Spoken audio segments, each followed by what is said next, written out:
Vamos iniciar a nossa tarde de hoje com o tema Construindo Redes, a educação municipal, a educação na América Latina e as metas educacionais para 2021.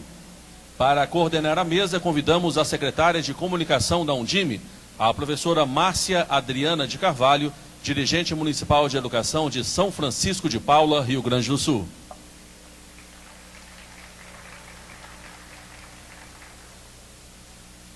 Convidamos também Camila Crosso, coordenadora da campanha latino-americana pelo direito à educação, CLAD.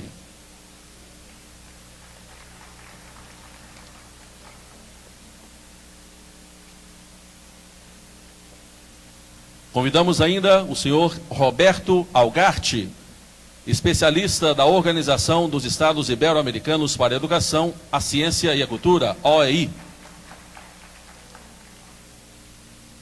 E ainda Leda Scheibe, vice-presidenta da Associação Nacional de Pós-Graduação e Pesquisa em Educação, ANPED. Eu vou apresentar cada um rapidamente. A professora Leda é doutora em Educação pela PUC São Paulo, pesquisadora na área de Políticas Públicas de Formação de Professores. Atualmente é vice-presidenta da ANPED, a Associação Nacional de Pesquisa e Pós-Graduação em Educação. Professora titular emérita da Universidade Federal de Santa Catarina. Professora do mestrado em Educação da UNOESC. Membro do CTC, Conselho Técnico Científico da Educação Básica da CAPES. E membro do Comitê Editorial da revista Retratos da Escola. Escola de Formação da CNTE, a Confederação Nacional dos Trabalhadores da Educação. O senhor Roberto Algarte é professor aposentado da Universidade de Brasília, a UNB, doutor em Educação pela USP. Atualmente é assessor técnico da Organização dos Estados Ibero-Americanos para a Educação, Ciência e Cultura, OEI. Já a senhora Camila Crosso é mestre em Política e Planejamento Social em Países em Desenvolvimento pela London School of Economics. É coordenadora geral da campanha latino-americana pelo direito à educação, a CLAD, e presidenta da campanha mundial pela educação. Entre 1999 e 2003, foi coordenadora da campanha nacional pelo direito à educação. Atualmente integra diversos conselhos consultivos e deliberativos relacionados ao direito à educação em âmbito regional e internacional, como conselho assessor das metas 2021 da Organização dos Estados Ibero-Americanos, OEI. Tem experiência acumulada na justiciabilidade do direito humano à educação. Integrou o comitê de redação do Marco de Ação de Dakar durante a Cúpula Mundial de Educação para Todos em 2000 e participou ativamente da Conferência de Revisão de Durban em 2009. Aproveitamos para lembrar que todo o nosso fórum está sendo transmitido ao vivo pela internet a todo o planeta. O pessoal da internet está aqui. E também tradução para a leitura em Libras, para a língua de Libras, que está sendo transmitido também. Essa imagem que vocês veem aqui no telão é a mesma imagem que está na internet para todo o planeta. Professora Márcia, bom trabalho, aos palestrantes também. Boa tarde a todas e a todos. É um prazer estarmos aqui no 5º FENEX. E nesse tema que nós temos nessa mesa redonda, a educação municipal, a educação na América Latina e as metas educacionais 2021, nessa construção de redes, que é o nosso tema, nosso pano de fundo aqui do nosso Fórum Nacional Extraordinário. Nós já acordamos aqui as falas. Os nossos palestrantes terão 30 minutos cada um para expor as suas ideias e, ao final, então, nós teremos um espaço de igual período para as intervenções dos participantes. E, de imediato, então, passamos a palavra para o professor Roberto, que fará, então, a sua exposição. Eu pediria ficar em pé, por favor. Ok. É um prazer estar aqui falando com vocês.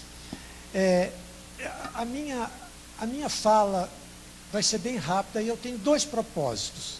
Apresentar as metas educativas 2021 da Organização dos Estados Ibero-Americanos e trazer um pequeno propósito para o pensar da aplicação dessas metas.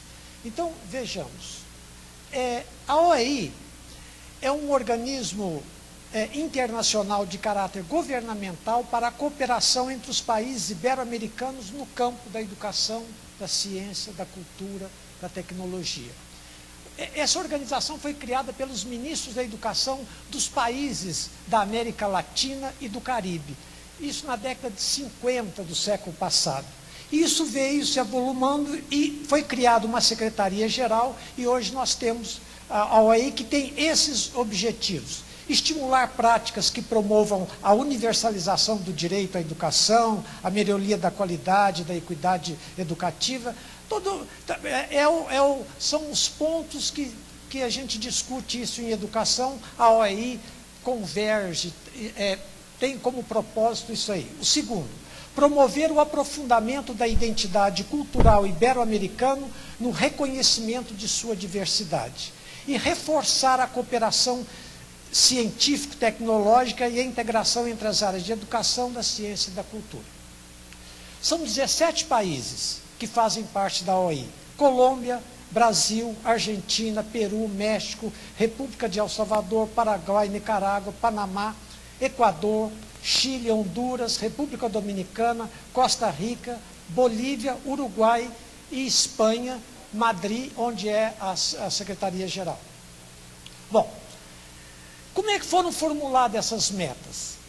É interessante o processo que foram formuladas essas 11 metas. O que a OEI fez? Ela contratou, fez uma parceria com a CEPAL, né, que é a Comissão Econômica para a América Latina e Caribe, e fez um extenso diagnóstico da realidade educacional de todos os países da América Latina e do Caribe. Feito isso, foram elaboradas 11 metas preliminares, isto em 2008, e foram apresentadas em El Salvador nessa conferência. De 2008 a 2010, essas metas foram postas em discussão e todos os países participaram. Foram feitos congressos, comunicações, e 2 anos depois, as 11 metas, que muitas delas foram modificadas, foram aprovadas pelos chefes de Estado em Mar del Plata, na Argentina. Então foram elaboradas, o conteúdo dessas metas são 11 metas gerais, 28 metas específicas e 39 indicadores de avaliação.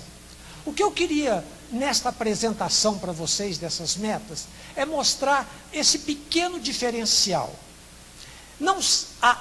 Além das 11 metas, elas trazem em si indicadores de avaliação para verificar até que ponto elas estão sendo obtidas, estão sendo conseguidas nesses 10 anos que vai até 2021.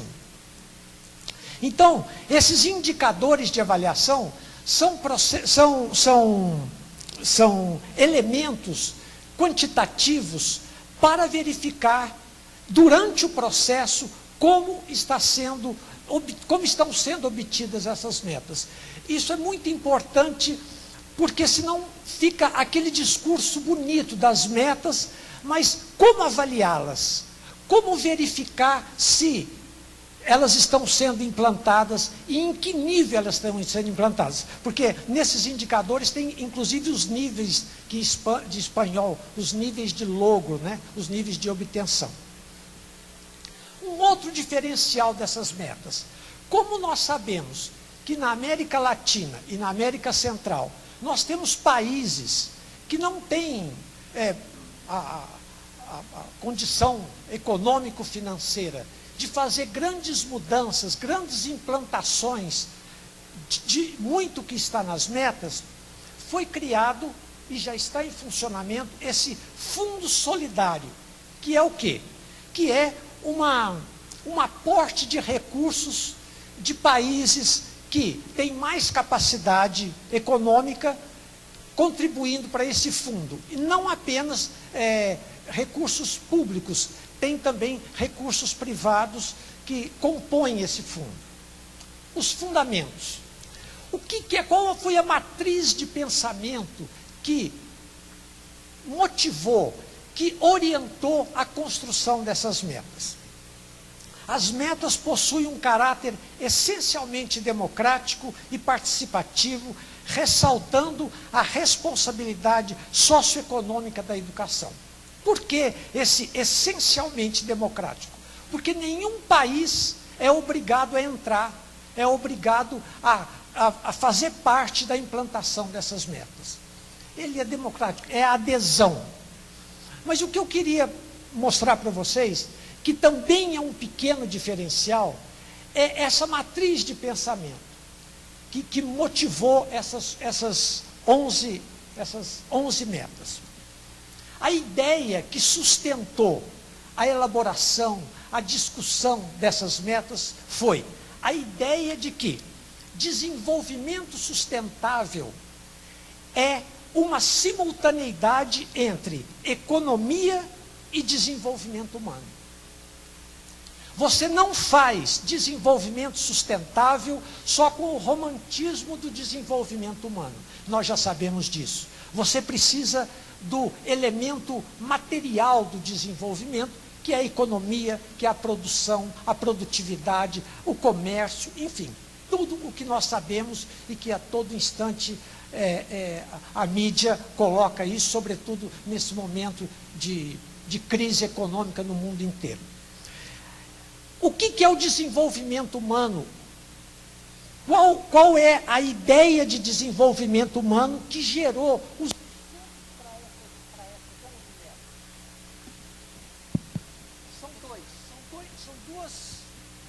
São duas vertentes. Então, desenvolvimento humano, ele tem duas concepções: a formação humana e a participação sociopolítica.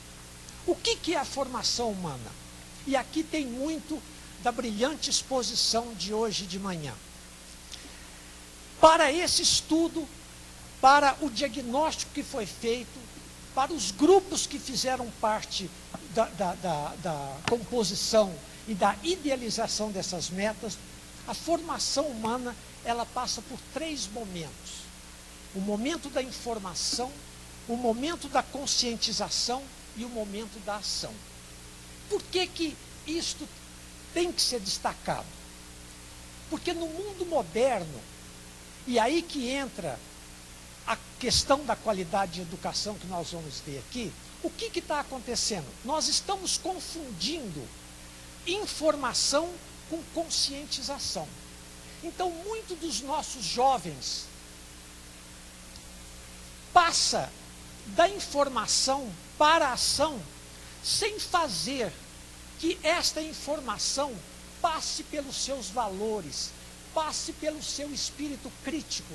Então ele nem percebe que muitas vezes ele age no mundo, a ação, não com os seus olhos, mas com os olhos da mídia, com os olhos do partido político, da liderança religiosa.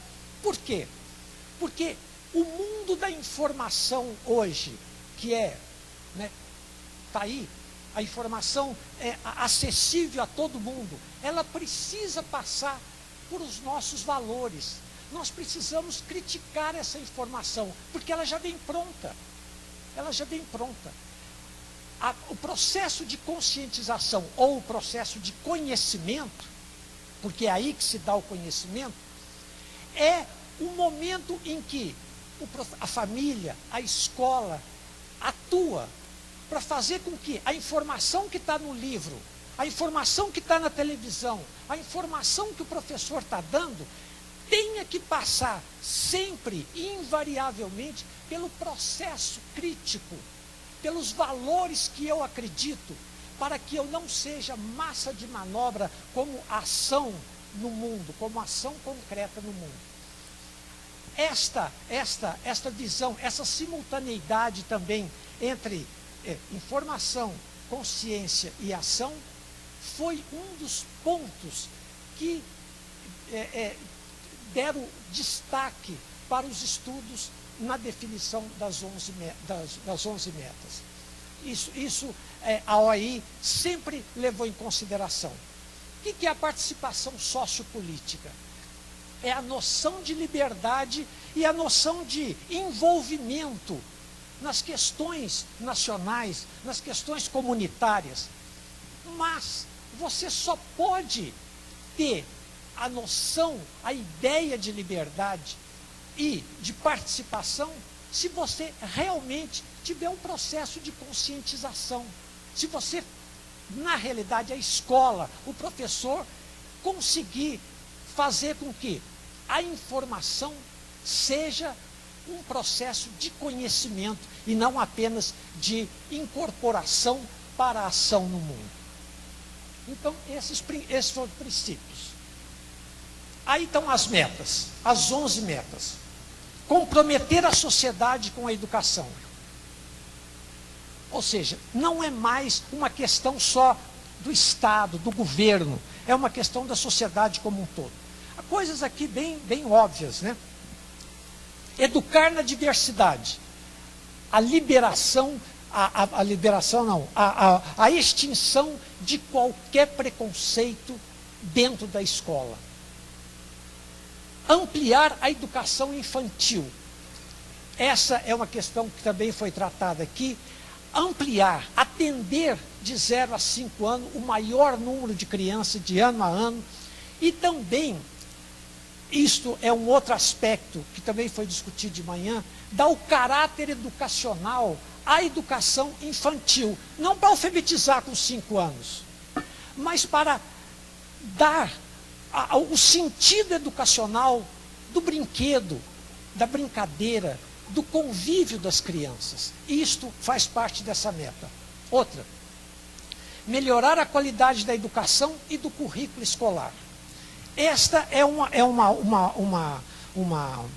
meta ligada à qualidade.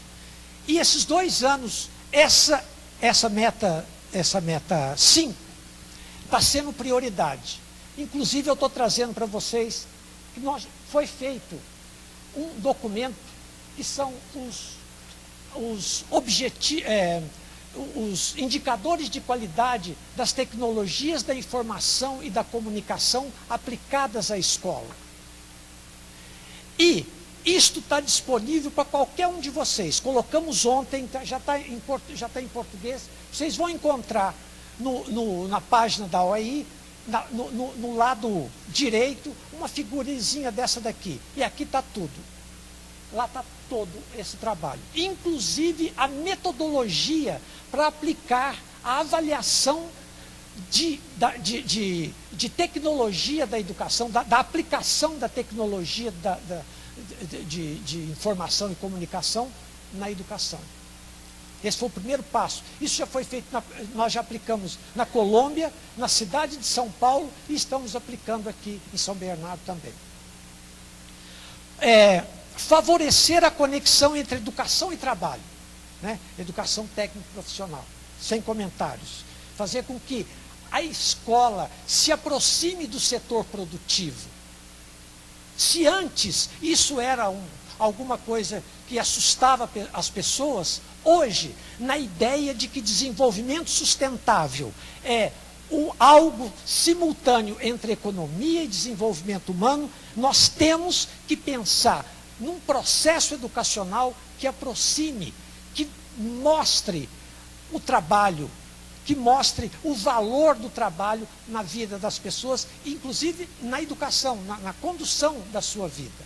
Outra coisa, oferecer a todos oportunidade de educação permanente. O que é isso? Sempre, sobretudo alguém da minha geração, que são poucos aqui, né? A educação tinha uma terminalidade. Você terminou o grupo escolar, uma festa, o ginásio, outra festa, terminou. Não existe mais isso no mundo moderno. Nós todos ou continuamos estudando ou ficamos para trás. Isto é a meta 7. Fortalecer a profissão docente. Ok. Outra, fortalecer a profissão docente. O que é? É você realmente valorizar, com o processo de capacitação, valorizando a importância da educação para o desenvolvimento sustentável. E como o professor é o elemento central, ele e o aluno e a escola, por isso que está aqui. Outro, 9. Ampliar o espaço ibero-americano do conhecimento e fortalecer a pesquisa científica. Isto é a constituição de rede. É a base isso aqui, criar redes de universidades entre os países latino-americanos para fazer com que pesquisas, avaliações, estudos sejam desenvolvidos em conjunto. Isso é dificílimo na América Latina. Dificílimo. Nós temos dificuldade para isso. Conseguir mais recursos para a educação e investir melhor. Avaliar os sistemas educativos e o projeto Metas Educativas. Ele tem um sistema constante. Muito bem. Pessoal, essas são as metas que foram estudadas, discutidas durante 2 anos. Mas o que eu queria trazer para vocês aqui, desculpe de chamá-los de vocês, mas somos colegas. Para os secretários de educação que estão tomando decisão, para os planejadores, para quem avalia a educação e, sobretudo, para os professores, trazer um elemento, que é o segundo propósito da minha fala para vocês, um elemento de pensamento, não é nem de reflexão, de pensamento. Sabe por quê?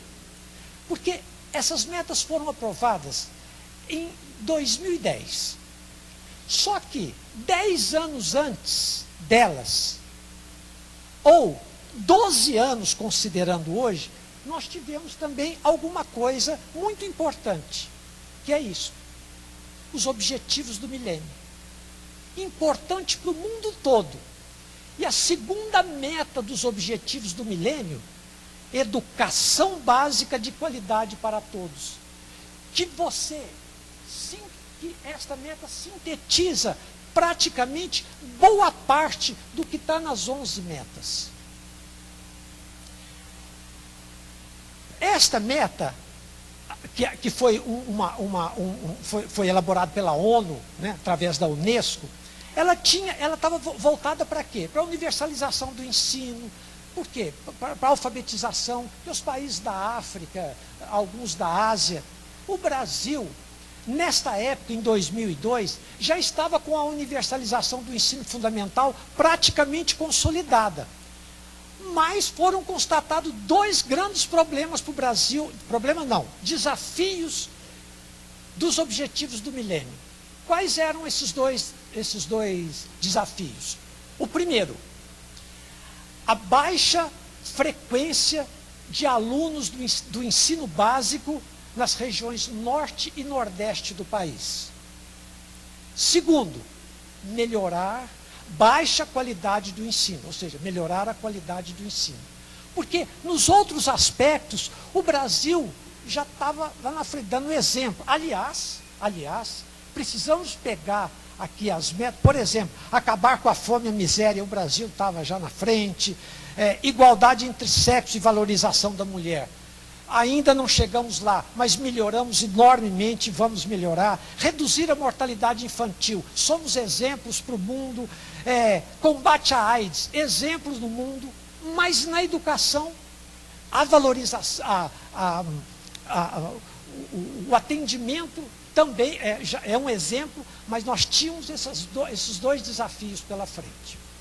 Então, isto 10 anos depois das metas. Mas 20 anos antes das metas, 22 anos considerando hoje, nós também tivemos outras coisas.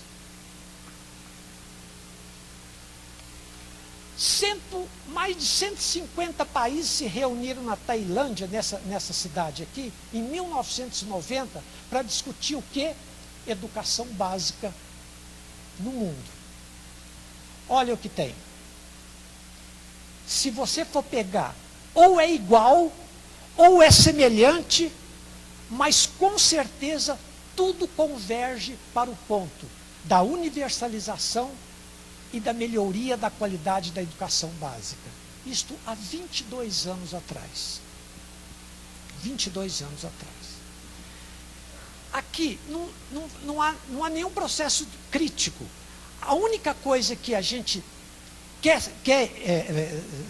trazer para vocês, quer compartilhar, é que isto é muito importante, essas metas. Por quê? Porque além dela ampliar a pesquisa, ampliar o debate, franquear para todos, não apenas para dirigentes, mas para todos, as questões básicas, as questões mais emergentes em todo mundo, compartilhar isso. Além disto, além dessa positividade dessas metas, seja da OEI, seja da ONU, seja da Tailândia, ela coloca a educação nas agendas de governo. Não há hoje, a não ser países que ainda não atingiram o nível de desenvolvimento mínimo, mas não há país hoje onde a educação básica não esteja presente, e muito presente, nas agendas dos governos. Então, elas são importantes. Elas trazem, elas revelam problemas, elas revelam para nós desafios de cada país. Então, vamos para frente. Aí, os resultados. Vamos pegar os resultados de algumas metas no Brasil. No Brasil. Eu peguei esses 4 aqui, mas 3 são de qualidade de ensino, já que a questão da qualidade é um desafio para o Brasil. Veja bem, em 2009, na primeira fase do ensino fundamental, o IDEB passou de 4,2 para 4,6, superando a meta para 2011. Foi pouco? Foi, mas conseguimos melhorar. Com muito esforço. Nos anos finais do ensino fundamental, o IDEB do país evoluiu de 3,8 para 4, ultrapassando também a meta definida para 2011. Isso são dados do INEP. Foi pouco? Foi, mas melhoramos. A tendência que esses dados revela é de melhora. E isto é que importa para nós. O Brasil obteve o 10º maior crescimento na nota do teste de leitura entre 59 países no PISA, que é o Programa Internacional de Avaliação de Alunos, em 2009, divulgado pela OCDE, né? O score, esse em leitura, cresceu 16 pontos. Vamos ver matemática. Matemática, o Brasil subiu 30 pontos entre 2003 e 2009, passando de 356 para 386. Já em ciência, aumentou de 390 para 405 pontos, em relação a 2006, obtendo o 5º maior crescimento entre 57 países. Pessoal, isto demonstra que também em qualidade, a tendência é que o Brasil reagiu desde 1990, com a conferência da Tailândia. O Brasil reagiu. Aí alguém pode dizer, mas é pouco. Mas é pouco. Mas o esforço que está sendo feito é que nos dá a possibilidade de mudança. E por último, que também está ligado à qualidade, aprovação e implantação, a partir de 2008, da lei do piso nacional do magistério, que agora, esse ano, teve um aumento de 22,2%. Então, isso aqui só para pegar alguns, porque nós temos exemplos, e todos nós conhecemos aqui, exemplos que demonstram a capacidade de reação do país na área de educação básica. Muito bem. Mas, o que a OEI, o que nós temos feito, a importância dessas metas constitui para a OEI é fazer uma outra pergunta. comparar, é pensar sobre a distância, o tempo que existe entre a idealização da meta e a realização dela. Este é o problema. Não é nem um problema. Esta é a questão. Sempre a gente fala problema, não é problema. É uma questão que eu queria tentar apresentar a vocês e tentar fazer com que, ao retornar nos seus estados, nas suas secretarias, nas suas escolas, este pensamento ficasse. Olha bem.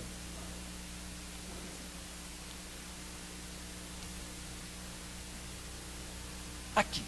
Eu coloquei aspectos que ainda preocupam. Veja bem, o Brasil obteve o 53º lugar em uma lista de 65 países, numa prova internacional que é a do PISA, que avaliou a capacidade de leitura de estudantes com 15 anos. Aquela base de lá. De acordo com o relatório divulgado pela OCDE, o Brasil teve um grande ganho, eles também reconheceram, na nota de leitura nos últimos anos. Apesar disso, o país ainda fica atrás do Chile, do Uruguai, do Trinidad e Tobago, Colômbia. A questão aqui não é saber aonde a gente está atrás ou onde a gente está na frente. Não é estabelecer ranking. O problema aqui é o seguinte, é que apesar da nossa melhora, nós ainda permanecemos nos níveis mais baixos do PISA, que é o 1 e o 2, numa escala de 6. Então, o que se nos apresenta aqui? Será que nós não precisamos acelerar um pouco mais este processo de melhoria da qualidade? Por quê? Porque mesmo melhorando, nós ainda continuamos naqueles níveis 1 e 2, que realmente tem os conceitos dele, que são os conceitos realmente de baixa qualidade. Outro. Esse daqui é da Conferência Nacional de Educação, CONAE, que é uma instituição, né, uma organização que congrega professores, especialistas, diretores. Diz o seguinte, num documento que ela soltou agora em 2010, um documento final: indicar para o conjunto das políticas educativas implantadas de forma articulada entre os sistemas de ensino, ou seja, indicar significa políticas, olha bem, vocês, os seus fundamentos estão alicerçados na garantia da universalização e da qualidade social da educação em todos os seus níveis e modalidades, bem como na democratização de sua gestão. Ora, isto está presente há 22 anos atrás. Isso para a gente não retroagir um pouco mais, porque senão vamos lá para 1932. Aí não é isso. É aqui, há 22 anos atrás, isso já estava presente. E uma organização como a Conferência Nacional de Educação está preocupada com isso. Se ela está preocupada com isso, é porque alguma coisa tem. Se alguma coisa tem, é porque precisamos repensar. Agora veja mais. Ela outra vez, a conferência, ela diz o seguinte, no documento final dela, ela disse o seguinte, dentre algumas coisas ela diz que um dos desafios, são 5 desafios, eu trouxe 2 para vocês, o anterior e esse. Propiciar condições para que as referidas políticas educacionais, concebidas e efetivadas de forma articulada entre os sistemas de ensino, promovam o direito do e da estudante à formação integral com qualidade. Novamente, 22 anos depois, uma organização que congrega pesquisadores, professores do Brasil inteiro, está preocupado com a qualidade. O reconhecimento e valorização à diversidade, a mesma coisa. Alguma coisa tem.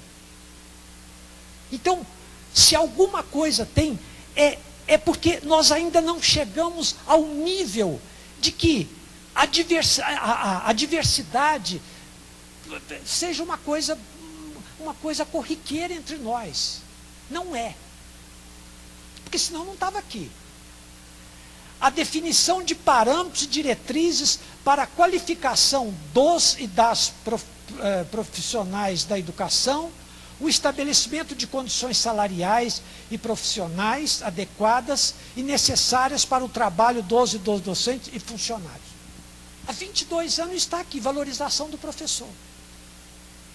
E novamente, isso daqui, a conferência está falando como sugestão para o Plano Nacional de Educação que está no Congresso, que é até 2021, que é 2020, que é 2011 a 2020, que vai marcar, dar os passos, as diretrizes, as estratégias para a educação nacional até 2020.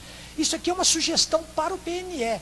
Então, quando eu vejo aqui, definir parâmetros e diretrizes para a qualificação dos profissionais da educação, é algo que eu, pessoalmente, não sei vocês, mas me preocupa. Me preocupa. Por quê? Porque é uma questão recorrente em todas as metas e o quê? É sempre, a gente sabe que valorizar o professor não é só remuneração. Tem N coisas que todo mundo sabe, não vamos repetir para não passar do tempo. Mas a remuneração é uma delas. E enquanto a remuneração dos professores for tratado como uma questão de responsabilidade fiscal ou uma questão fiscal, dificilmente a gente completa o ciclo da valorização do docente. Ou não? Então, quando isso aparece, eu fico triste. A educação inclusiva, isso sim, é uma coisa nova, está aí acontecendo. A gestão democrática e o desenvolvimento social, é a simultaneidade, aquilo que nós já falamos. O regime de colaboração de forma articulada em todo o país. Redes, articular, interatividade. O financiamento, o acompanhamento e o controle social da educação. Ok. Lembrando que controle social da educação nós não fazemos. O Brasil não faz isso ainda. A conferência está sugerindo isso, porque nós não fazemos. O que é isso? Isto exige modificações de estrutura organizacional, de comunicação institucional, porque o Brasil não faz isso. O que é isso? Isto é, o Estado como instituição, ter canais permanentes de escutar o que a sociedade fala sobre educação, registrar isso e colocar isso dentro dos seus planos de governo. Isso não é feito. Institucionalmente, pode fazer, o ministro vai, o prefeito vai, ouve e tal. Não estou dizendo, estou dizendo isso como um processo institucionalizado dentro das organizações educacionais do Estado brasileiro, não se tem ainda, e é difícil. E a instituição de uma política nacional de avaliação no contexto de efetivação do Sistema Nacional de Educação. Aqui eu só tenho uma questão a mais pela palestra brilhante de hoje de manhã. Veja bem, Sistema Nacional de Educação. Segundo os estudos que a conferência foi, nós não temos ainda um Sistema Nacional de Educação montado, funcionando como sistema, de forma articulada, sinérgica. Sistema tem a noção de sinergia. E aí, nós estamos querendo fazer, e precisamos fazer, rede. Mas como colocar em funcionamento a rede, uma rede, se ainda nós não funcionamos como um sistema nacional articulado de educação, que é a expressão que eles usam, que a conferência usa. Sistema Nacional Articulado de Educação. Está acabando. Ah, já acabou, então já estou terminando, gente. Desculpe. Os eixos. Esses são os eixos que a CONAI tem, que são as diretrizes que ela vai usar. O papel do Estado na garantia do direito. Repete tudo. Qualidade da educação, gestão democrática e avaliação, democratização e acesso, formação e valorização dos trabalhos de educação. Olha aí. Financiamento da educação e controle social, justiça social, educação e trabalho. Pronto. Aí eu pego a ANPED, eu não vou falar, a ANPED, que é a Associação Nacional de Pós-Graduação e Pesquisa em Educação, congrega as maiores autoridades do país, dizendo a mesma coisa, dentre elas que tem que alfabetizar com 8 anos. Há 22 anos está estabelecido. E agora a ANPED diz isso, como diz outras coisas aqui também, que eu não quero tomar o tempo, mas só tem um, as matrículas, não, garantir, vamos para frente, o anuário estatístico. Foi lançado agora o Anuário Brasileiro de Educação Básica 2012. Então, veja bem, vou só pegar esse segundo. 1/3 dos alunos que deveriam estar no ensino médio estão no ensino fundamental. Isso é um problema. 51,4% das crianças das escolas públicas que concluíram a 2ª série, o 3º ano do ensino fundamental, não obtiveram os conhecimentos esperados para essa etapa da avaliação de leitura na prova ABC, aquela prova do final do ciclo de alfabetização. E por aí vai alguns outros dados que... Último. Eu li, outro dia eu estava lendo e peguei um livro da Unesco, onde um artigo é de Bernadette Gatti e parece que Elba Sá Barreto, que é da Fundação Carlos Chagas. 2 grandes autoridades, que diz o seguinte, aí eu separei e trouxe para vocês. É necessário uma verdadeira revolução nas estruturas institucionais formativas e nos currículos da formação de docentes no Brasil. Depois de tudo isso, essas 2 autoridades, olha, nós precisamos fazer uma revolução nas estruturas institucionais formativas e nos currículos. Alguma coisa tem. Então, só para finalizar, a questão não é das metas, é da velocidade entre elas e a sua aplicação e a sua concretização.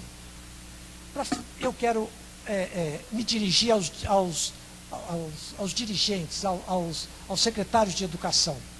Quando vocês estiverem, e isto sempre acontece, naquele isolamento da tomada de decisão, pensem nisso. Como fazer no município que isto siga um pouquinho mais célere. Nem que for pouquinho, esta é a diferença. E agora, aos professores, que eu sou professor. Com certeza, não sou um palestrante sofisticado. Eu sou um professor de escola rural, onde tinha uma sala e 3 séries. Já fui professor da Universidade do Acre, e me meti na década de 70, pela floresta amazônica, conversando com professoras que andavam 15 quilômetros para falar comigo. Então eu vou falar para vocês, alguém que tem muita convicção do que vai dizer.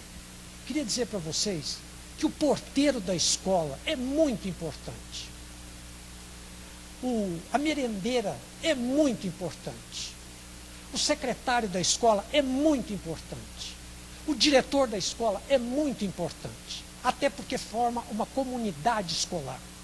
Agora, não tenham dúvidas que todas essas metas, todas essas políticas, elas vão se dando como uma espiral. Elas vão fazendo assim, e puf, cai aonde? Na sua sala de aula. Porque é aí que tudo isso tem que acontecer. Porque se não acontecer aí, não acontece. Porque é aí, é nessa relação que esse processo se concretiza.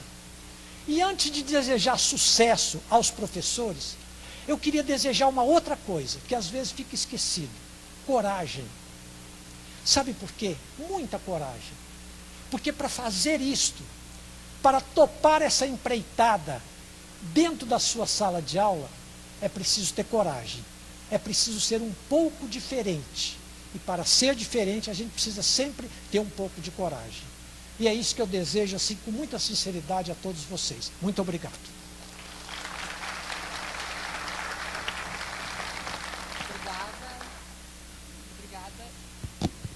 Obrigada, professor Roberto Algarte. De imediato, já passo a palavra para a professora Leda Scheib, que é vice-presidente da ANPED, para que não a prejudique no tempo. Ok. Eu cumprimento a todos vocês, queridos educadores, todos dirigentes e muito responsáveis pela educação no nosso país. Cumprimento aqui em especial a bancada catarinense, que também está aqui. Eu também sou de Santa Catarina, mas no momento aqui eu represento a Associação Nacional de Pesquisa e Pós-Graduação em Educação, ANPED. É uma associação que hoje congrega mais de 100 programas de pós-graduação, stricto sensu, programas de mestrado, doutorado, esses programas estão institucionalizados no FORPRED hoje, não é? Que é uma grande rede dos cursos de pós-graduação, dos programas de pós-graduação. A ANPED também congrega 23 grupos de trabalho, né, cuja finalidade é discutir as pesquisas nas mais diversas áreas da educação, e nós sabemos que são numerosas, né? E congrega também, já mais recentemente, a FEPAI, que é um fórum dos editores de periódicos em educação aqui no país. Mas eu queria principalmente ressaltar que a ANPED, junto com outras entidades e certamente com o DIME, não é? Ela tem trabalhado, por que não dizer em rede, não é? Na discussão das políticas educacionais no país. Eu vejo com muito bons olhos o que está acontecendo nesses últimos anos, né? O Ministério nos chama, não chama só a ANPED, não chama só a Undime, não é? E nós temos, então, trabalhado muito próximos, né, mesmo com nossas diferenças, mas sempre tentando achar algum consenso que seja o melhor para a educação brasileira. Bom, mas eu gostaria também de dizer que eu vou tentar fazer duas abordagens e talvez a Marta tenha que me cortar, a Márcia tenha que me cortar num determinado momento, né?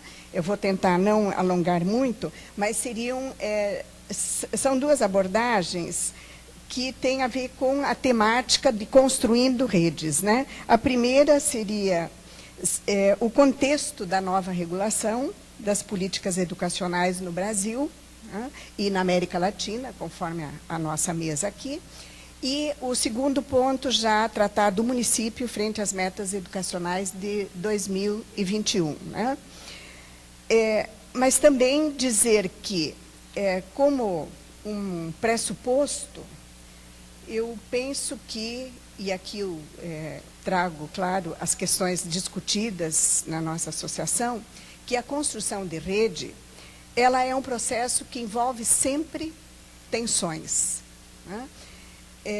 Não é um processo fácil, não é? É um processo importante, mas que tensiona o local e o global, tensiona o público e o privado, tensiona a família e a escola, tensiona o bem e o mal, de alguma forma, tensiona o correto, o incorreto, tensiona a qualidade social, a qualidade elitista.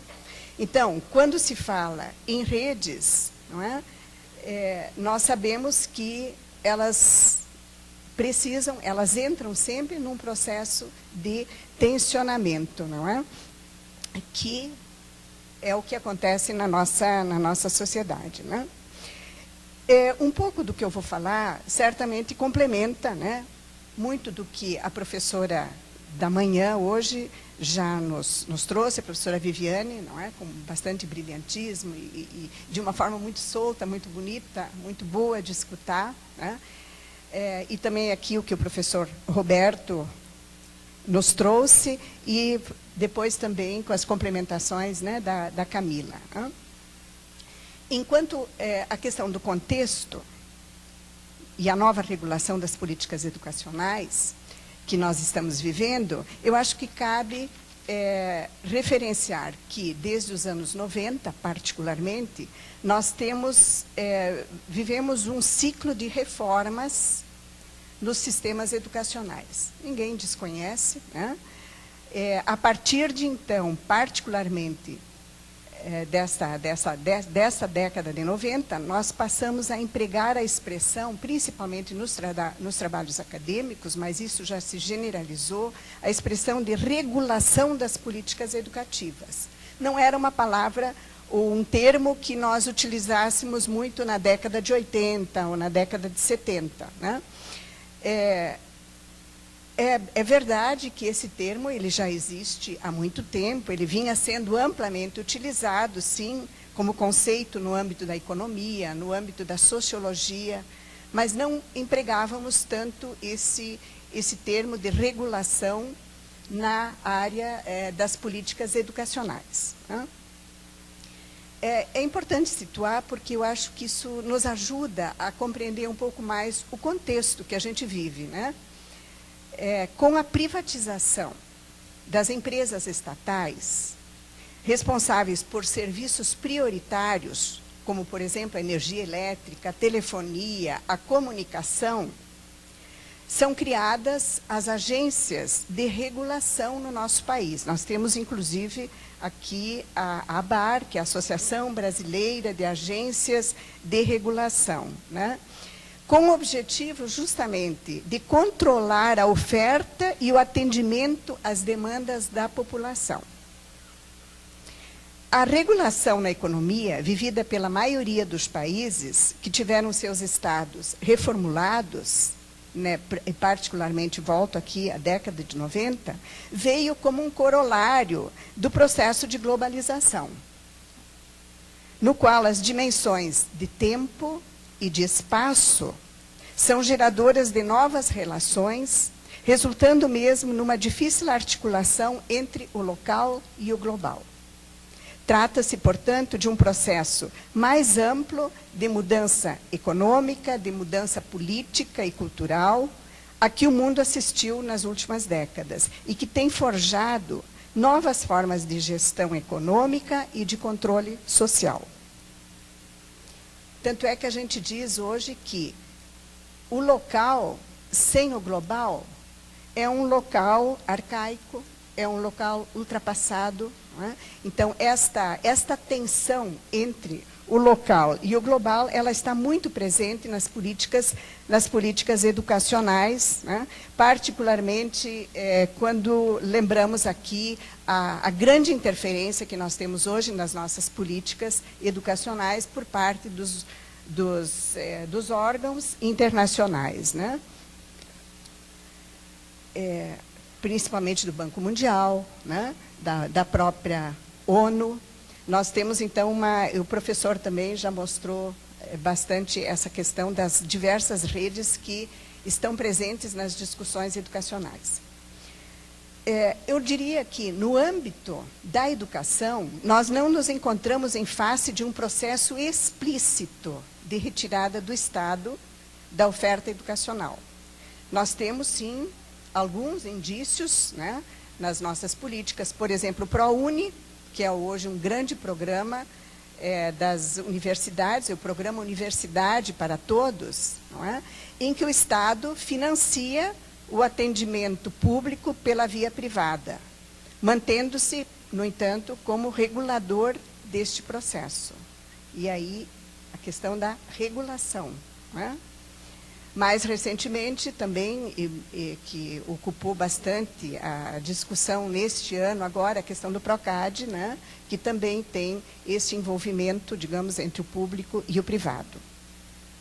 O que vem se entendendo, portanto, em termos de regulação social, nos estudos feitos na academia, são os aspectos que se relacionam à proteção dos interesses públicos neste contexto de globalização e também de privatização ascendente, tais como saúde, segurança, meio ambiente, educação, né, e que podem pôr em risco a coesão social, caso não houver uma presença forte também do Estado, digamos assim, nas normatizações. Feito este esclarecimento, cabe afirmar que os sistemas escolares na América Latina, de uma forma geral, passaram a sofrer mudanças consoantes à nova regulação social, que os nossos estudiosos, os nossos pesquisadores têm denominado desta forma, numa tensão entre regulação social e emancipação social nas palavras do Boaventura Santos, um autor que temos lido bastante na última década aqui no país, né? Essa tensão encontra-se muito presente nas relações entre os entes federados também. A União, os estados, os municípios, não é? Tem a ver também com a discussão sempre presente entre a centralização, descentralização, não é? Então, essa questão da regulação social versus emancipação social é uma tensão que está sempre presente, não é? Até onde a regulação não interfere na emancipação. Esta denominada nova regulação das políticas educativas na América Latina e no Brasil caracteriza-se, portanto, pela tensão entre as dimensões locais e globais, muito própria do processo de globalização. Em geral, também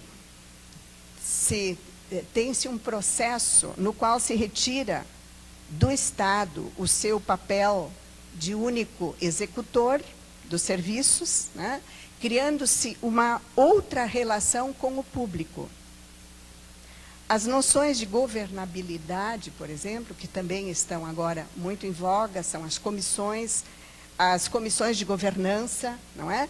São termos que aparecem, então, nos últimos anos, né?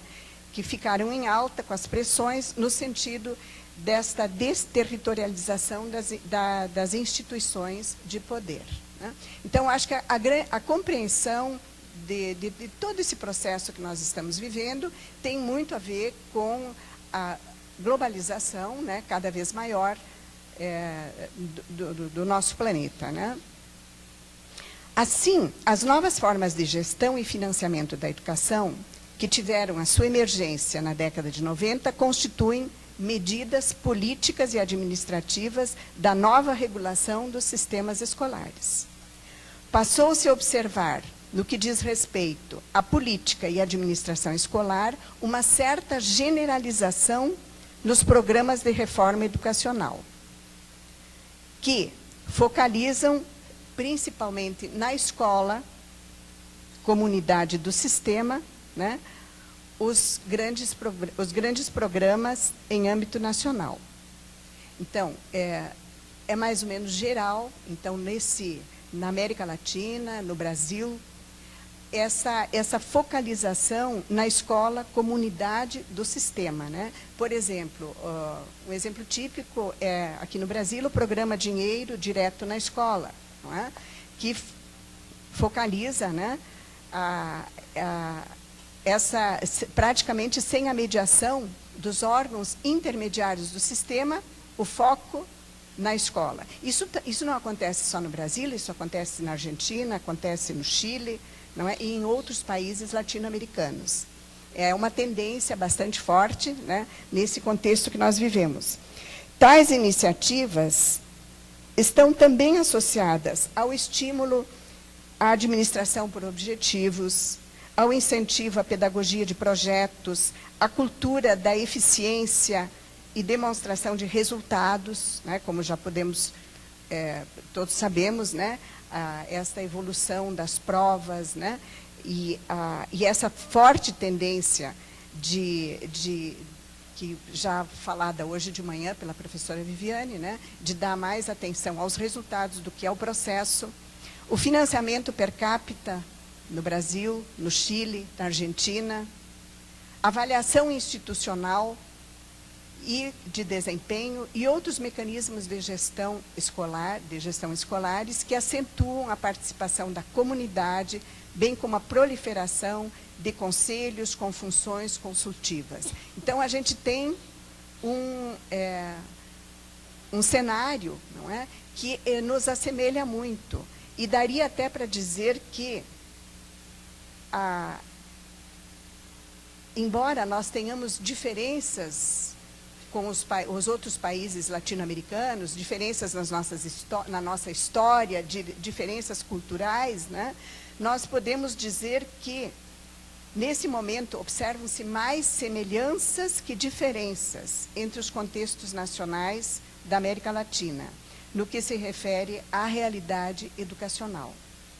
E esta talvez seja uma das explicações que deem conta do que, digamos assim, a maneira quase padronizada com que os organismos internacionais vinculados à ONU têm tratado esses países, né? Observa-se, contudo, que, embora essas orientações sejam as mesmas para o subcontinente, resultam também em diferentes assimilações nos distintos locais.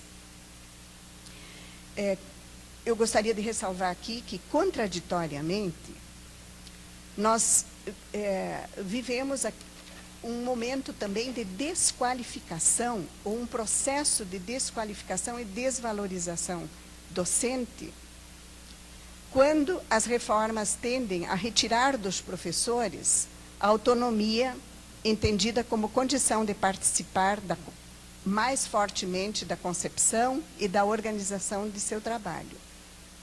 Veja-se, por exemplo, a proliferação dos chamados sistemas estruturados de ensino. Não é?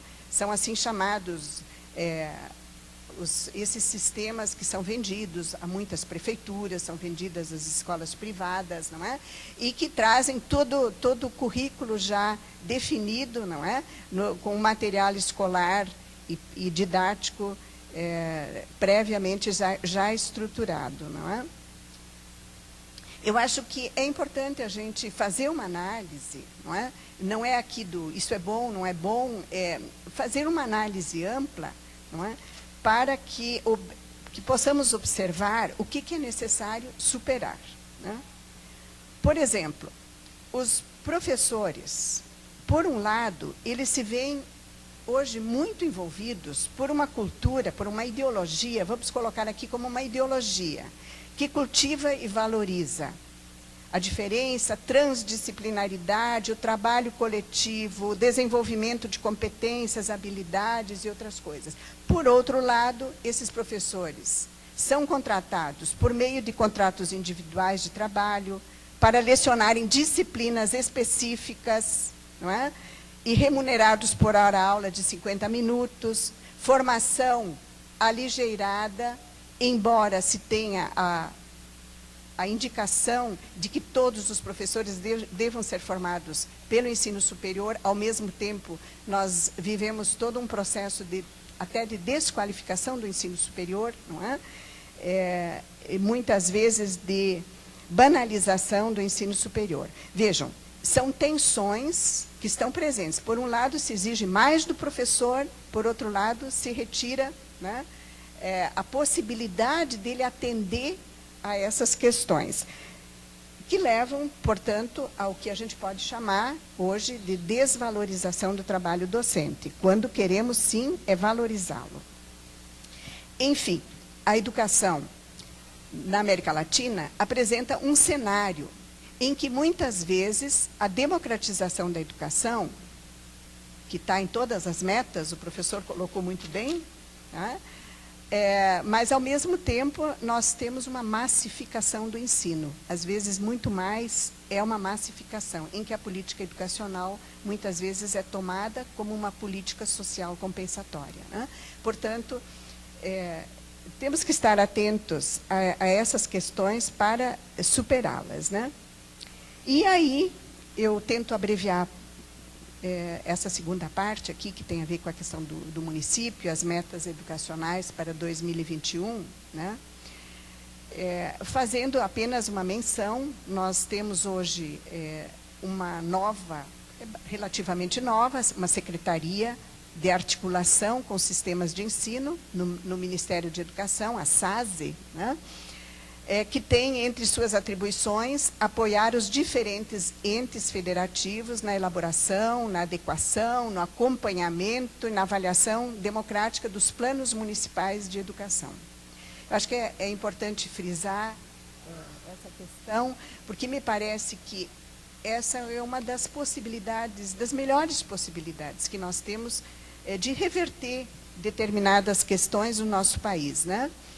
São as atribuições que hoje decorrem das alterações trazidas particularmente pela emenda constitucional que tem sido tão trazida à tona, né, a 59, uma emenda constitucional de 2009, que mudou a condição e o papel dos planos de educação. Eles passam a ter, sim, um papel mais forte, né, a partir das decisões dessa emenda constitucional, né, tanto os planos estaduais, os planos distritais e municipais, né, passam a ser decenais e articuladores dos sistemas de educação. Exigem, né, esses planos exigem fortes articulações e participação social para a sua elaboração, né, bem como para o seu acompanhamento e avaliação. A tensão entre o local e o nacional, naturalmente, ela está presente nos planos de educação. Por um lado, devem ser feitos para um determinado território, onde vive o cidadão a quem o direito de educação deve ser garantido, mas, por outro lado, esse cidadão pertence a uma nação, na qual interesses diversos, em uma realidade política de disputa de projetos que historicamente tem caracterizado o nosso país e suas políticas educacionais, estão presentes também. Então, não é uma realização fácil, é uma realização complexa, difícil, não é? Que exige bastante negociações. De qualquer forma, nós temos toda um referencial hoje, não é, para trabalhar esses planos, né, a nível nacional, que vai desde a Constituição Federal de 1988, não é, até passando pela LDB, pelas decisões da CONAI, passando pela proposta pela avaliação do Plano Nacional de 2011 a 2020 e também pelo atual Plano Nacional de Educação, que já devia ter sido aprovado. Eu não sei se temos notícias de ontem para hoje, se foi aprovado. Me parece que ainda não, né? Daqui a pouco já estamos em 2013 e ainda não temos o Plano Nacional, né? Não temos dúvida que, na atual conjuntura brasileira, os processos de construção de políticas públicas ganham sentido e importância quando têm por objetivo principal a busca de um padrão de qualidade socialmente referenciado. E aí, eu acho que essa que é a questão dos nossos planos municipais de educação, planos estaduais e plano nacional, né? Que são processos que se vinculam a mecanismos de autoconstrução da sociedade, que englobam os embates, as negociações e acordos, né, entre as forças sociais presentes. Não existe planejamento e construção de política pública sem disputas. Eu termino por aqui, a pedido da professora, teria mais. Como vocês viram, eu elaborei um texto, né, com a preocupação de não me perder muito, né? A gente, quando já fica um pouco mais experiente na área, eu falo experiente para não dizer mais velha, a gente tem muita coisa para contar, né? E muita coisa para lembrar. Mas eu queria, então, destacar essa questão dos planos municipais de educação, né, da necessidade de ter um processo colaborativo na elaboração desses planos. Eu sei que isso está sendo feito com maiores ou menores dificuldades, dependendo do local, né, mas também na necessidade de que esses planos tenham um acompanhamento e tenham uma avaliação, né. Me parece que, e também que eles tentem se referenciar a outros planos que também fazem parte da nossa vida social. Não só os planos municipais têm também como referência estadual ou nacional, mas também os planos voltados à questão da saúde, do meio ambiente, não é? E que que podem conferir aquilo que tanto nós queremos, né? Que são novas estruturas, não é? E possibilidades de melhoria da educação no país. Obrigada.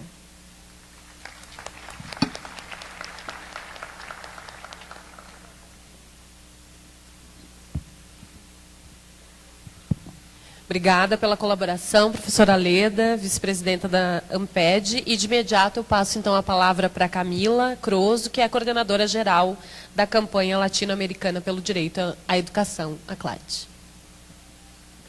Boa tarde a todas e a todos.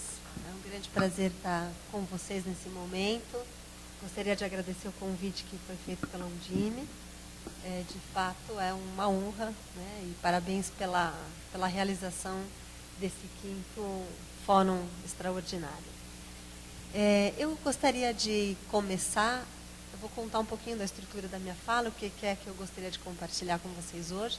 Em primeiro lugar, contar um pouquinho o que é a CLAD, para situar assim, de que lugar eu falo, né, trazer para vocês alguns elementos centrais da nossa agenda, o que reflete a análise que a gente faz das principais problemáticas da educação na América Latina.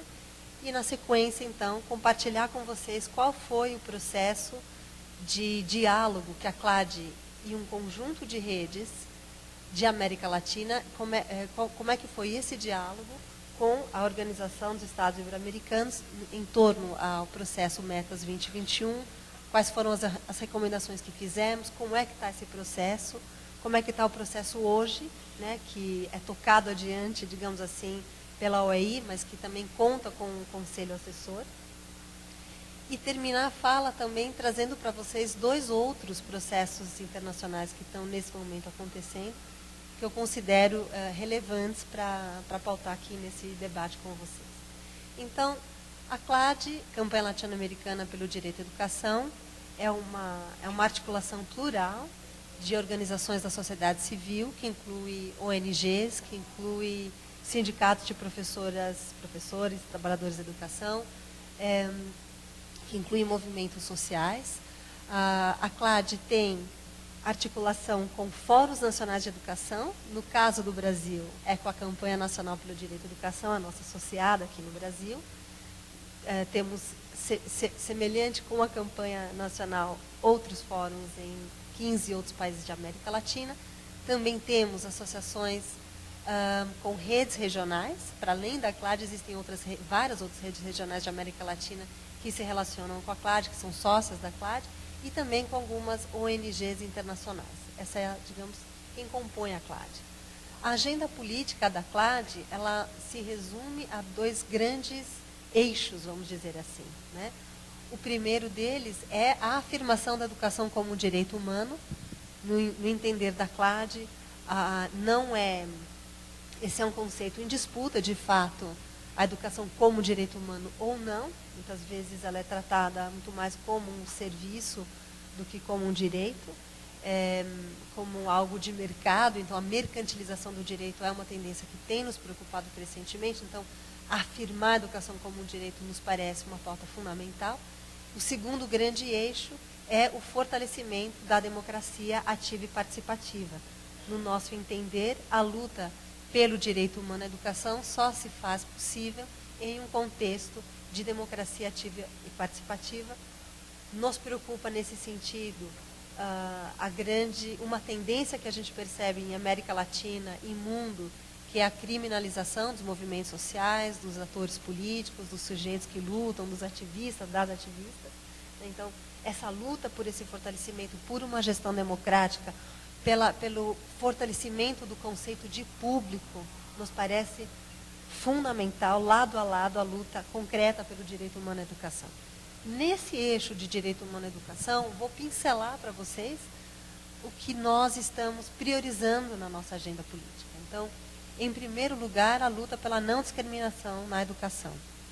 Então, nós entendemos que essas metas que o professor Roberto apresentou, metas 2021, as metas de Jomtien de 90, depois em 2000, para além das metas dos milênios, nós tivemos as metas de Dakar, que reafirmam aquelas de Jomtien no campo educativo, e temos sim que ressaltar, nós temos objetivos e metas de educação e compromissos assumidos pelos estados desde mais de 60 anos atrás, quando foi aprovada a Declaração Universal dos Direitos Humanos. Então, não nos esqueçamos desse contexto e de há quanto tempo nossos estados têm se comprometido com essa luta. Nós Nós entendemos que a discriminação é um enorme obstáculo para a universalização da educação em todo o mundo, não só no sentido do acesso a essa educação, mas também no sentido da permanência, do êxito, de uma educação em sintonia com os direitos humanos, né, do que acontece no chão, no cotidiano da educação. Então,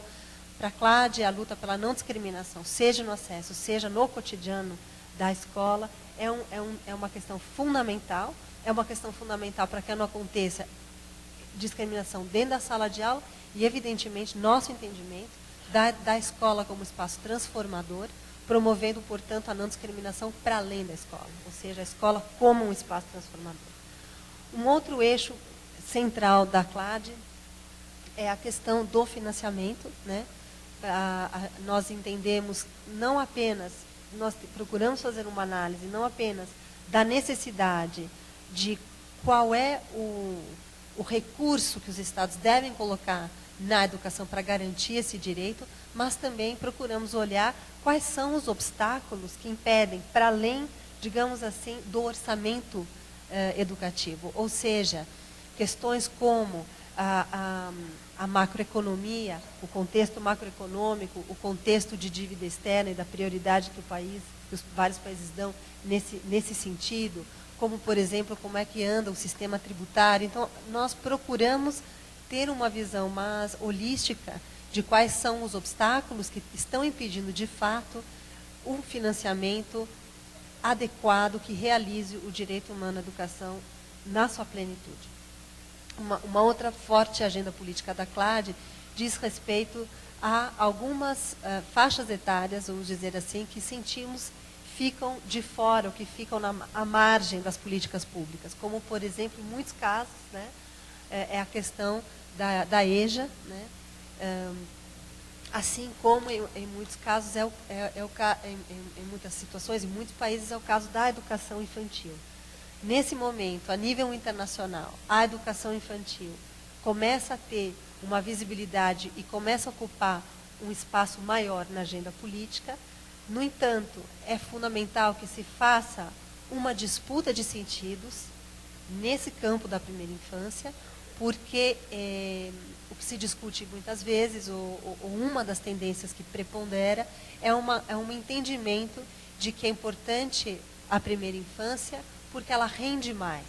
Então, existe neste momento um discurso e uma disputa que olha a criança pequena como capital humano e que argumenta a necessidade da educação infantil no sentido de uma taxa de retorno. Isso não só é problemático do ponto de vista de reduzir a criança a essa concepção de capital humano e não de ser humano com direito à educação como todos os demais, né? Mas também traz consequências muito concretas na sala de aula, porque na lógica da taxa de retorno vem junto toda uma pressão de aprendizagem precoce, de testes, de provas na educação infantil precoce, de escolarização da educação infantil, que é uma tendência que tem nos preocupado profundamente. Então, nesse momento, é fundamental uma disputa de sentidos no campo da primeira infância, né? Os países nórdicos da Europa são grandes aliados, o Brasil também é nesse sentido, a Constituição, a legislação brasileira traz sim essa concepção, o que não é a regra, não é a norma. Não, se você olha a América Latina ou o mundo, não é assim concebido, né? Então, essa tem sido, sim, um espaço de disputa, tem sido uma agenda forte dentro da campanha latino-americana e a faixa etária de 0 a 13 é, de fato, a que tende a ficar sempre mais marginalizada. Também temos desejado ampliar a nossa discussão com relação ao ensino médio.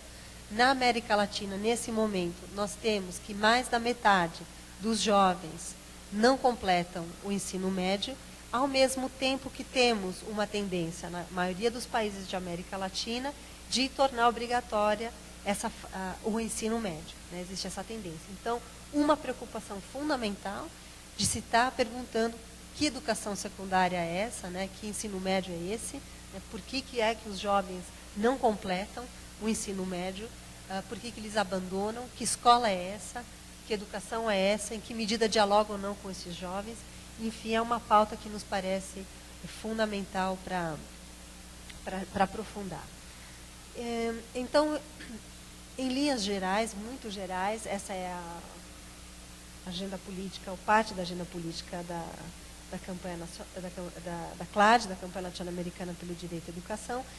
E eu passo, então, para contar para vocês um pouquinho qual foi a nossa relação com as metas 2021, que o Roberto já trouxe aqui para a gente. Eu não vou repetir quais são essas metas, né? A CLAD, para fazer esse diálogo com a OEI, ela se articulou com a ALER, a Fé e Alegria, o CEAL, a FLAP, a REPEN, a Plataforma Educativa Mercosul, a Ayuda en Acción, Educação Sem Fronteiras, Entre Culturas e EPALA, que também são organizações não governamentais da Espanha, porque nós estávamos justamente abordando uma questão que extrapolava a América Latina e incluía também, metas que incluem também Portugal e Espanha. Então, esse conjunto de redes educativas, vamos dizer assim, se articulou com a OEI e conseguiu, digamos assim, fazer com que várias das nossas recomendações fossem contempladas, Roberto. Eu não sei quanto que o Roberto conhece desse pedaço da história, né, das organizações da sociedade civil, desse diálogo como foi. É importante frisar que a OEI teve uma abertura muito grande nesse processo, né? Mas algumas considerações gerais que a gente fez à OEI. Em primeiro lugar, foi relembrar que, sim, fundamental a ideia de metas 2021 que articulem estados de toda a América Latina e para além, essa ideia de uma plataforma comum, de trazer os estados para uma mesa para discutir uma visão comum, ou metas, ou planos, ou para compartilhar aprendizagens, para compartilhar experiências, nos parece absolutamente fundamental. E valorizamos muito isso, por isso estamos no Conselho e por isso nos engajamos nesse processo todo, né?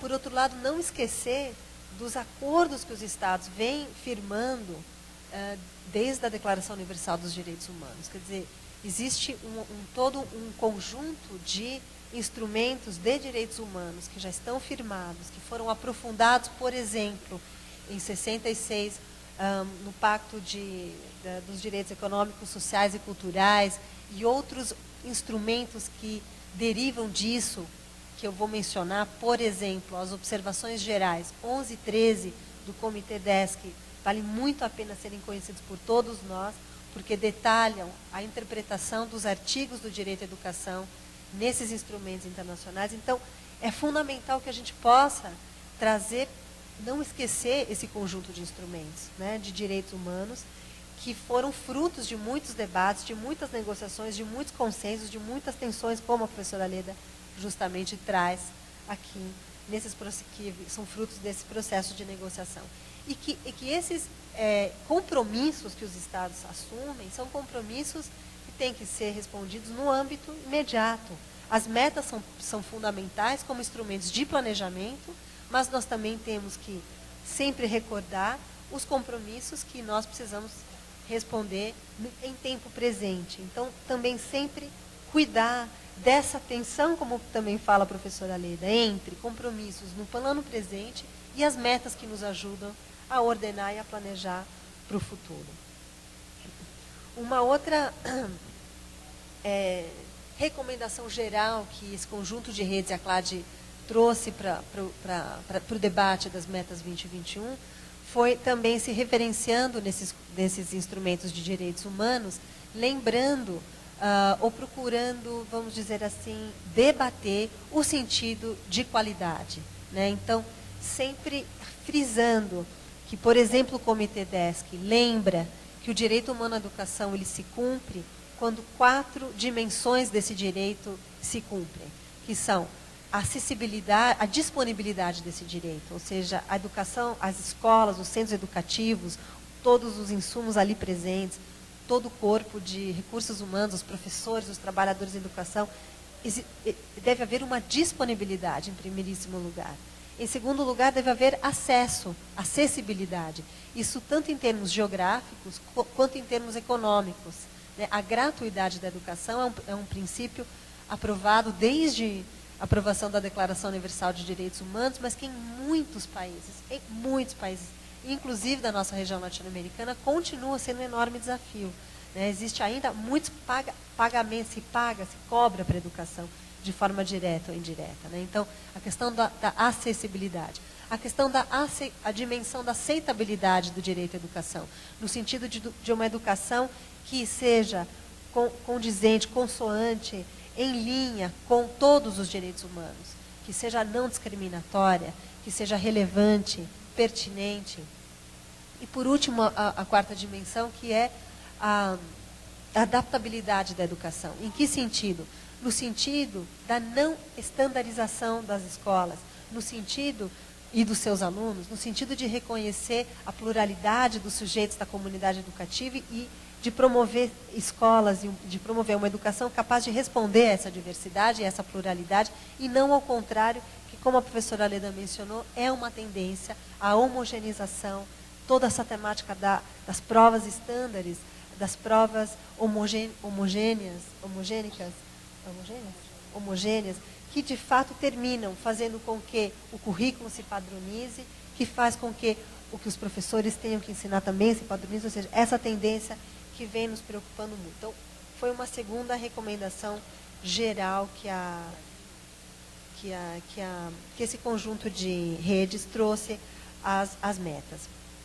Nós, outras recomendações que nós trouxemos e que foram acolhidas foi justamente esse olhar da não discriminação, na meta número 2, foi acolhida.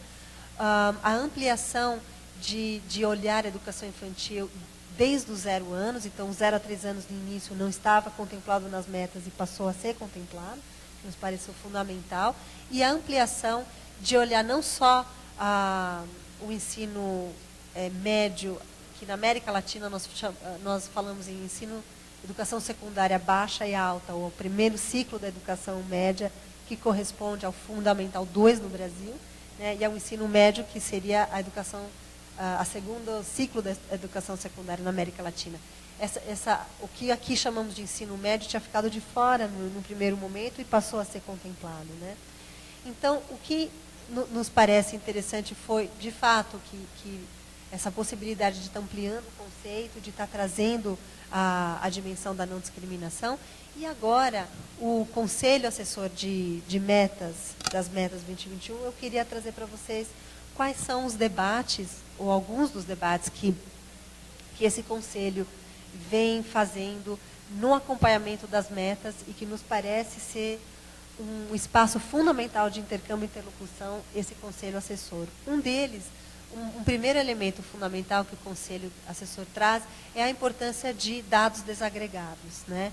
Então, para a gente conseguir, para os estados conseguirem fazer o acompanhamento de qualquer meta, é necessário que tenhamos dados desagregados, coisa que de fato ainda não acontece em muitos lugares. Né?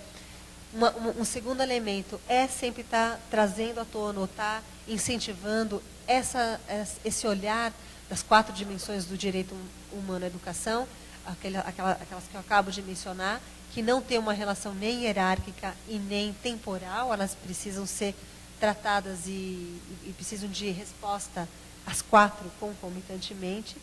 Um debate muito forte sobre o sentido da educação, porque outra tendência internacional muito forte que vem acontecendo é de estar reduzindo uma concepção de educação à empregabilidade, o que vai completamente contra aos tratados de direitos humanos, que olham o ser humano na sua integralidade, o desenvolvimento da cidadania, a busca da paz. Então, conceitos, nortes muito mais amplos para a educação estão nesses tratados, mas estão sendo tensionados por visões muito reducionistas, justamente de empregabilidade, educação simplesmente para a empregabilidade.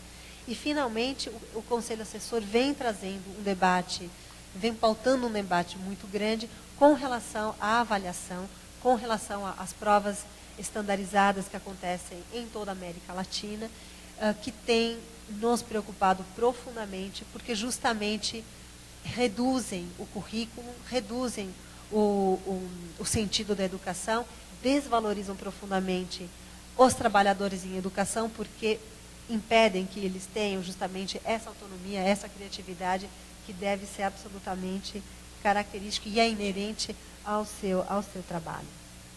Para terminar, eu queria comentar com vocês dois outros processos que nos parecem muito importantes nesse momento. Um deles é um debate que está agora em curso com relação ao que vai acontecer com aquelas metas traçadas pelo Sistema de Nações Unidas, que tinham sido traçadas até 2015. Né? O professor mencionou as metas do milênio, que tem prazo, vamos dizer, até 2015, e existem também as metas de Dakar, que foram traçadas, desenhadas no âmbito, em 2000, né, no Senegal, e que tinham data também até 2015.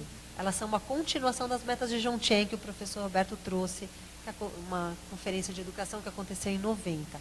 Nesse momento, está em pauta o que serão dessas metas depois de 2015. Qual é o paradigma que vai informar, que vai alimentar essas metas. E o que está nos preocupando é que o que prepondera em termos de debate é justamente o paradigma de resultados de aprendizagem. Isso que a professora Leda traz, esse foco em resultados, esse não olhar, este quase que banalizar o conceito de processo como algo romântico, como algo que não é importante, como algo que de fato quase que sendo tratado como o motivo pelo qual essas metas não foram alcançadas. Esse foco em insumos e processos, essa falta de foco objetivo, entre aspas, nos resultados, mas o que mais nos está preocupando neste momento é o que está sendo considerado, qual é o metro, qual é o parâmetro de resultados. Que resultados é a pergunta que a gente faz. Né? Porque a CLAD e outras campanhas, né, a Campanha Mundial para a Educação, ninguém se opõe à aprendizagem de forma alguma. A ideia de que as pessoas possam aprender de forma alguma, não é disso que se trata. A nossa preocupação é esse foco reducionista em resultados e o que está se concebendo como resultados cada vez mais focalizados, cada vez mais simplificados, né? Também com um afã de conseguir chegar e alcançar nesses resultados. Então, de fato, nos está preocupando profundamente esse enorme reducionismo que, digamos, ronda, né? Do nosso ponto de vista, e que, de fato, para compartilhar com vocês, se expressa muito bem esse paradigma de resultados de aprendizagem calcado numa concepção de educação para a empregabilidade. Essa concepção reducionista, ela se expressa muito bem no documento de educação, setorial de educação, do Banco Mundial, aprovado no ano passado. Então, quem tiver interesse de ler, ele é interessante porque ele retrata esse paradigma que está sendo discutido, que extrapola completamente o Banco Mundial, ou seja, não é só o Banco Mundial. O Banco Mundial lança esse documento, ele pauta, ele lidera sem dúvida nenhuma, mas ele é acolhido por um conjunto muito mais amplo de atores no âmbito internacional.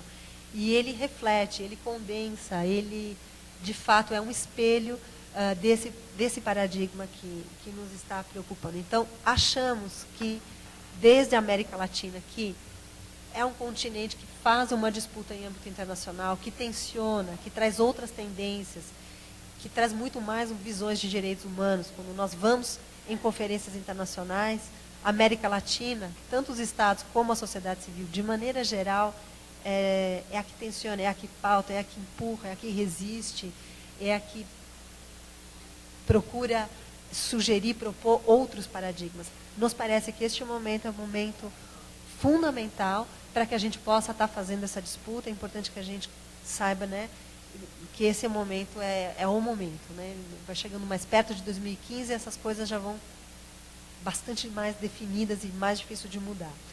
E o outro processo que nos parece importante, que vai acontecer agora, enfim, né, uma parte desse processo acontece em junho aqui no nosso país, que é a Rio+20, o processo da Rio+20, a sociedade e alguns estados também, mas a sociedade fundamentalmente tem se articulado em torno da cúpula dos povos, né, tem feito um debate em relação a essa grande conferência, e o setor da educação também. Então, temos aí um GT de educação que tem discutido a justiça social ambiental, que é o mote da sociedade civil, um dos grandes motes. Que educação é essa necessária para uma justiça social ambiental? Então, justamente nos parece um momento oportuno para estar resgatando aquele sentido da educação plasmado nos tratados internacionais de direitos humanos, resgatando ela e atualizando, ou voltando a pautar com toda a força, no sentido de que é essa a educação que nós estamos defendendo para outro mundo, né? Para um mundo de justiça social e ambiental. Então, nós estamos conversando com alguns estados de América Latina para, inclusive, pensar, pós-Rio+20, como é que a gente baixa, como é que a gente faz para transformar em política pública esse paradigma pelo qual nós lutamos, esse paradigma educativo pelo qual nós lutamos. O Brasil tem muito a contribuir nesse sentido, né? E é uma pauta que nos parece ser muito, muito relevante.